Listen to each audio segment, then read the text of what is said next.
مغربيه صايمه في ايطاليا وفطرات في المغرب، وما كانتش كتوقع هذه الواقعه هذه. علاش؟ حيت هي ما كتفكرش بالعقل ديالها. كون كانت كتفكر او كتستشر الناس ما غاديش توقع ليها هذه الواقعه هذه. كانت مزوجه براجل ايطالي عمره 80 عام وخدات الاقامه ديال 6 شهور، يعني من بعد 6 شهور باش تاخذ ديال 5 سنين. هذاك الايطالي توفاه الله قبل ما تكمل 5 شهور ديال الزواج، وناعسه على ودنيها. كون مشى على الاقل دبرات على الكونترا ديال الخدمه ولا تحل بارتا تايبه غتنقد الاقامه ديالها وما غاديش يحصل لها التصرفات.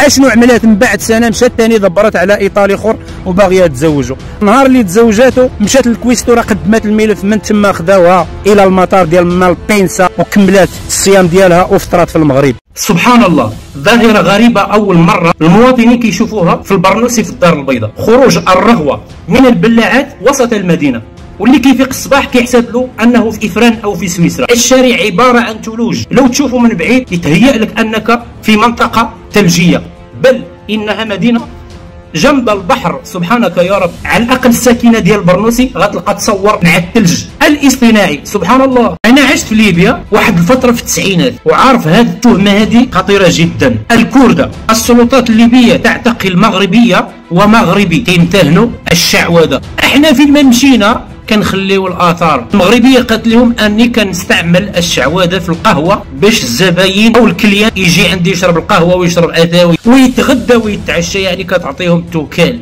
اما المغربي كيقول لهم معايا جنف عمرو 2000 سنه جبتو معايا من عبده وكيامرني باش نحط القران ونتمشى عليه، يعني قفروها. مغربي ومغربيه قفروها. الكرده انا ما كنتعاتقش مع هاد المشعوذين هادو، والله ما نتضامن معاكم. مهاجر ركب في اغلى تران في ايطاليا وباغي يركب بالمجان، ملي حصلاتو نتاع الكونترول قالت له نزل، ما حبش ينزل، في الاخر نزل وبدا كيعمل هذا التصرف هذا اللي ما غاديش يعجب اي واحد.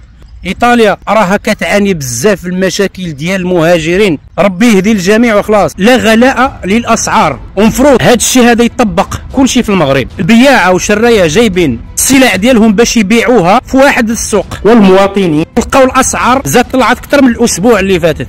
البطاطا والخيز والبصله كتناطر في السماء. اجمعوا قلوعكم، ممنوع شي واحد يبيع شي سلعه.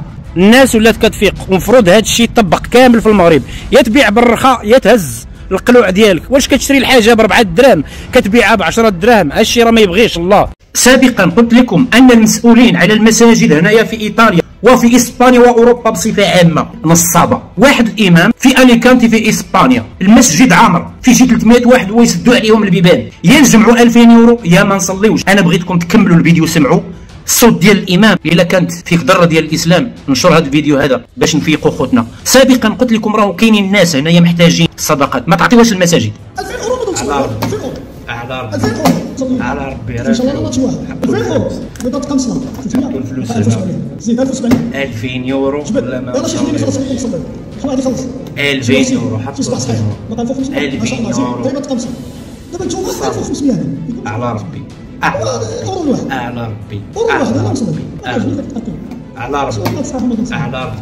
ربي على ربي راه الفلوس حطوا الفلوس.